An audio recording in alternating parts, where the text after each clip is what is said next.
গরু যদি না বিক্রি হয় আমাদের স্বামীরা সুইসাইড করবে বলছে, তাহলে আমাদের এর দায় কে নেবে? আমার বাচ্চা তো অনাথ হবে, আমি অনাথ হয়ে যাব, আমার দায় সংসারের দায় কি শুভেন্দু অধিকারী এসে নিয়ে যাবে? তাহলে আমরা কি করব? গরু কুরবানির কথা চালু করে দিক, আমরা শান্তশিষ্টভাবে বাঁচতে চাই।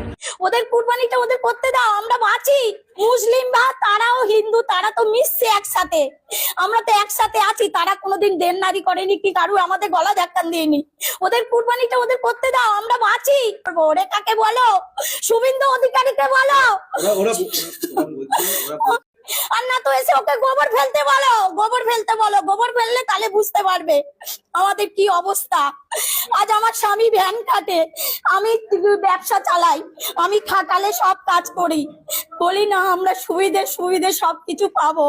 আমি কি করবো এবার? আমি কি করব? আমার এই 5 লাখ টাকা ব্যাংকে দেনা, আরো বাইরে থেকে 3 টাকা করে 4 টাকা করে সুদে নিয়েছি। গরু যদি না বিক্রি হয় আমাদের স্বামীরা সুইসাইড করবে বলছে, তাহলে আমাদের এর দায় কে নেবে? আমার বাচ্চা তো অনাথ হবে, আমি অনাথ হয়ে যাব, আমার দায় সংসারের দায় কি শুভেন্দু অধিকারী এসে নিয়ে যাবে?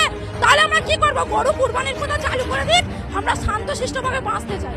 ওদের কুরবানিটা ওদের করতে দাও, আমরা বাঁচি। মুসলিম বা তারাও হিন্দু, তারা তো মিশছে একসাথে, আমরা তো একসাথে আছি। তারা কোনোদিন দেননারি করেনি কি কারু আমাদের গলা ধাক্কান দিইনি। ওদের কুরবানিটা ওদের করতে দাও, আমরা বাঁচি। ওরে কাকে বলো? শুভেন্দু অধিকারীকে বলো। আর না তো এসে ওকে গোবর ফেলতে বলো, গোবর ফেলতে বলো। গোবর ফেললে তাহলে বুঝতে পারবে আমাদের কি অবস্থা। আজ আমার স্বামী ভ্যান কাটে, আমি ব্যবসা চালাই, আমি খাটালে সব কাজ করি, বলি না আমরা সুবিধে সবকিছু পাবো।